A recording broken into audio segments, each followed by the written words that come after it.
পাল্টা হামলা বিজেপির তরফ থেকে তৃণমূলের যত ভোট আসবে তোমাদের জন্য এরকম শিরোনাম দেওয়ার চেষ্টা করা হবে বিজেপি তৃণমূলের তরফ থেকে, যেমন ব্যাপক একটা যুদ্ধ হচ্ছে, কিন্তু কেউ মরবে না, কেউ আঘাত পাবে না।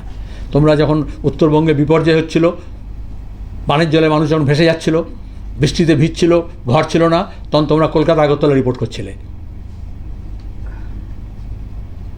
আজকে যখন এসআইআর নিয়ে তৃণমূলের বিরুদ্ধে অভিযোগ করা হচ্ছে নির্দিষ্টভাবে, তখন বিজেপি তৃণমূল আবার এই নাটকটা করবে, আর তোমরা ধাই ধাই করে রিপোর্ট করবে। এ তো সেই উপরাষ্ট্রপতি এখন নেই, উপরাষ্ট্রপতি যখন গভর্নর ছিল তোমরা রোজ রিপোর্ট করতে না?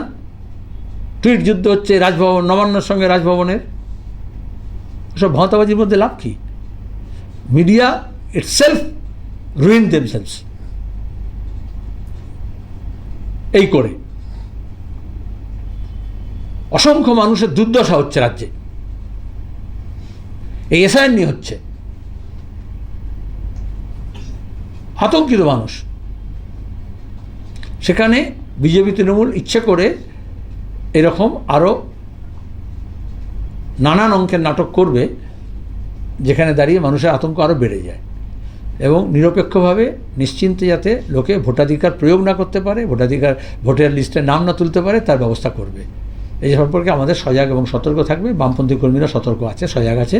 মিডিয়া একটু সচেতন ভূমিকা পালন করলেই ভালো, মঙ্গল রাজ্যের, বাংলা বাঁচবে। কসবা বিধানসভা